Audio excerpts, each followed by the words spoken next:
governments are very closely involved with Azerbaijan and with the trade, and the oil trade.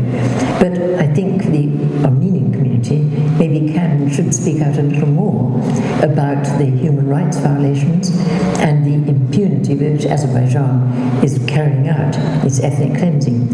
I've written a booklet called Continuing Impunity, Azerbaijani-Turkish Offensives Against the Armenians in Nagorno-Karabakh.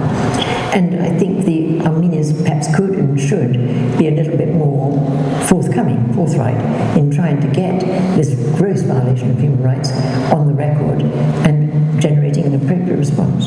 It is impunity, and impunity should not go unchallenged.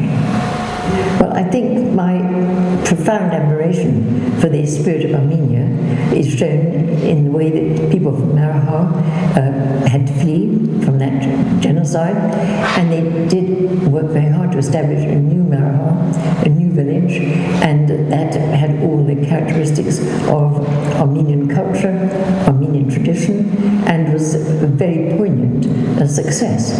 But then, of course, the tragedy, they've had to flee even from that now, because all the Armenians have had to flee from the historic homeland of Nagorno-Karabakh, and so even the new Maraha has been evacuated, and this is the tragic story of what Azerbaijan is doing to the Armenians of their historic homeland of Nagorno-Karabakh. Obviously, I hope and pray that the Armenians will be able to go back to their homeland, to their homes, their villages, their farms.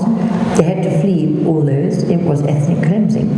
And I hope the international community will recognize that that is an injustice, and it's something that needs to be corrected. They should be given the right to return to their homes, their homeland, their farms, and I hope the international community will work to find a way of enabling the Armenians to go back to their homeland and also provide the security which they need, because of course Azerbaijan's track record of security is not very good, and I think for them to go back they will need a lot of reassurance of security. But again, I hope the international community will provide that, because it is their homeland in terms of their lives, their homes, their farms, their traditions. It's their lives, and I hope and pray they will be able to go back with security.